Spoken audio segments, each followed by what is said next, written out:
I'm just stubborn, man. I just never give up. I mean, there's no world where I ever would have quit. When I was 11, I just said, I'm going to be a YouTuber. I'm going to die trying. And I meant it. And there was like, even if no one still watches my videos to this day, I would still be going. And so people hate it, but I'm just the most competitive, stubborn person you'll ever meet. And I just never give up.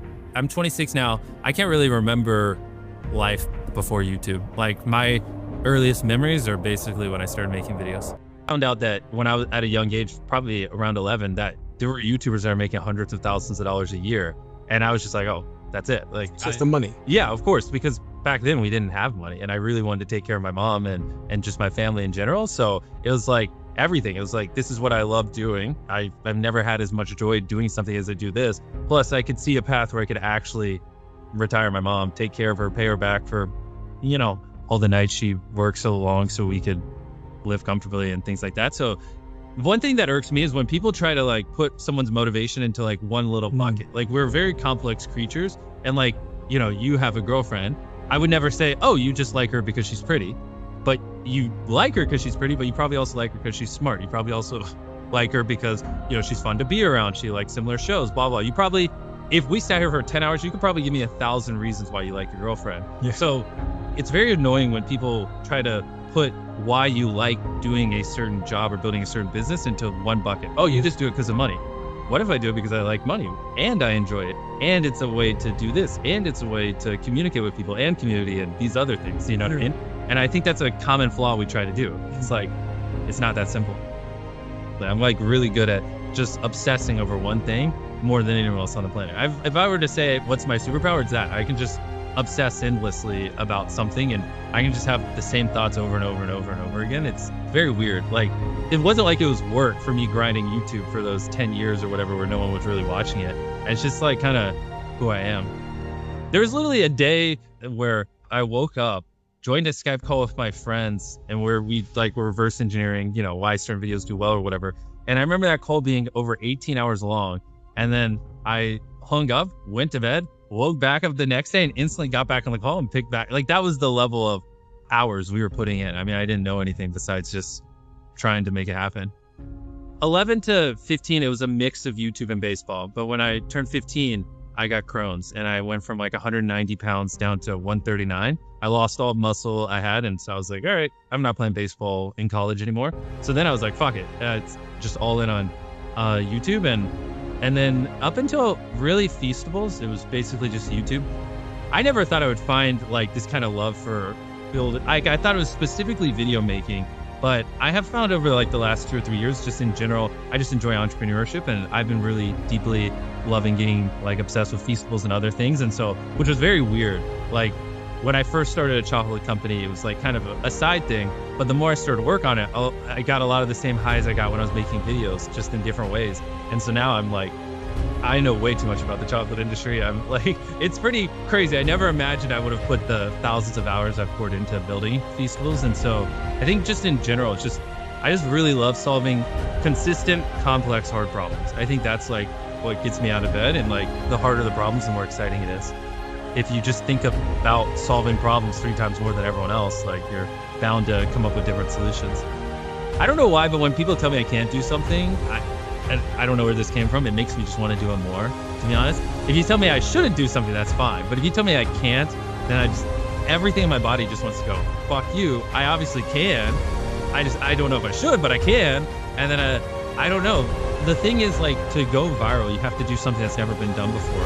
I've told this story before of like, you know, if you're driving down the road and you see a cow, who cares? It's a fucking cow. But if you're driving down the road and you see a purple cow, you're like, you've never seen that before and it's something you weren't expecting. You're gonna go, holy shit, and you're gonna go tell your friends about it. You're gonna remember that. You'll probably even think about it randomly once every couple of years. Why the fuck was there a purple cow?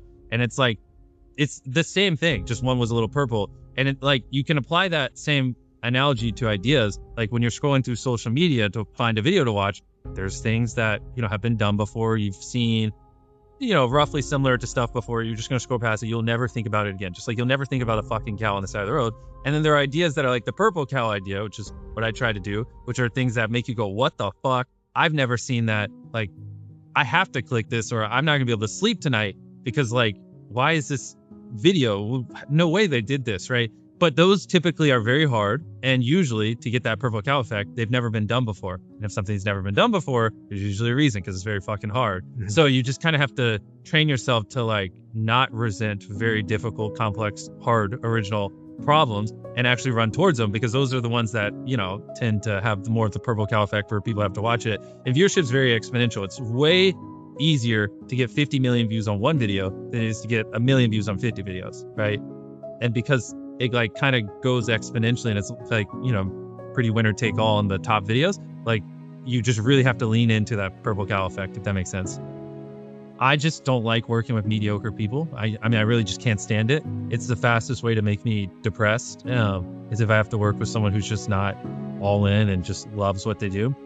Because they're not bad enough where you fire them, but not good. The problem is, like, I mean, and you see it in full effect. Great people just love working with great people. They do. And there's something about being around great people that pulls some kind of animal out of you that just makes you want to do more and push more and believe things aren't possible. And I don't know, when you put me around a bunch of other successful entrepreneurs, I just turn into a different human than if you put me around, I don't know, a bunch of people who are just running small businesses and don't really care and don't really have much ambition. I'm like two completely different humans. And you see that same thing in full effect. You put a bunch of A players around more A players, they just build off of each other. But you like put 2 or 3 C players amongst a bunch of great people, and they'll start pulling them down. They'll start making them not want to work as much and make work not as fun. And so everyone knows, get rid of the C players, right? Obviously, get rid of people who aren't all in, blah, blah, blah. It's the ones that are like, they're not an A player, but they're not a C player. So it's kind of hard because you still feed off the energy. And if you get enough of them, it just drags the overall culture down. So those are like the worst. I mean, not everyone can be these like world-ending monsters. You know, there are a lot of mundane things like, I mean, the book controller in accounting, I mean, probably doesn't have to be the best in the world. But, you know, when it comes to like the mission critical things like making videos and things like that, you like, just the great people got to be surrounded. Like, that's one of your number one jobs as leaders, just to make sure your great people are working with other great people. Because that's like the number one reason why people leave jobs isn't money. You know what I mean? That's like number 4 on the list. Don't ask me to list them all. I don't remember. I just know the number one thing is, do they enjoy who they're working with? And people will leave their job because they hate working with people way before they'll ever leave because of money. It's hard to find those kinds of people, but you know, when you do, you got to treasure them and recognize that they're unicorns. The worst part is I just have this very very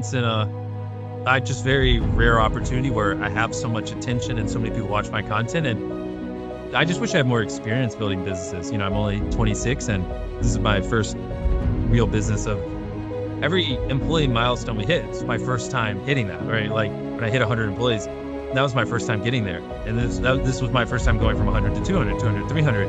And like, with what I know now, I could have done it so much faster, obviously. And it's just, you know, it's a little brutal. Scaling Feastables from, you know, 0 to 100 was way easier than doing my production company, because I had been through the ringer before and I learned a bunch, and I get better with time. And it's just honestly, the most annoying part is just ignorance, right? Like, because a lot of mistakes I make, I look back and I'm like, oh, yeah, I probably should have brought in people with more experience working at a larger company earlier here. I waited a little too long here. I probably should have. And it's just like brutal, because if I had known these things, I'd be way further along. But I mean, that's just how you learn. You just got to make 10,000 mistakes. We are averaging like 200 million views a video, like most of it unique viewers. Like we're talking like 2+%, sometimes 3% of humans alive watch every piece of content I put out, you know, depending on how well the channel's doing. And so like I could upload a video, and then with 365 days later, you could grab 33 random humans anywhere on the planet, and one of them on average would have seen that video because the views are so fucking high. So yeah, I mean, there's a lot of criticism that's thrown at me. And the thing is, you know, since our stuff's so global, sometimes, you know, it transcends culture and not everyone views everything. And so everyone has different opinions and stuff like that, which is why it will drive you crazy at our scale if you try to make people happy. Because even if 99% of people are deeply happy, which is an insane hit rate. Like if you make a piece of content, 99% of people that watch it love it. That is wild, which that kind of stuff doesn't happen. But in our case, if just 1% is unhappy, that's 2 million people, which is more than anyone else even gets on views on video. So, which will feel like an insurmountable amount of criticism and feedback. And it's very easy to like trick your mind into thinking, damn, everyone hates me, because you just, you know, focus on the 1% instead of the 99. So I just came to the point where, you know, I just have to have my own internal guidelines of like, do I think what I'm doing is good? Do what I think, you know, is moral, ethical? Do Do I believe in what I'm doing? If so, fuck it. Like, I'm never going to be able to make everyone happy. So and if you let the whims of the internet kind of decide what is okay and what's acceptable, and when you're being bad or good, then you don't have a spine, you don't have a backbone, you stand for nothing, and it will just destroy you mentally. And so, I mean, I don't know what age I was when I kind of got in that mindset, but I just was like, I'm going to decide, and I'm not going to let the internet decide, what is okay and what's not. And then ever since I got to that point, if people criticize me for something and I'm like, I don't agree, then I have it's easy for me to just go, oh, well, I don't agree. Not going to make everyone happy. I believe what I'm doing is right. And just move on.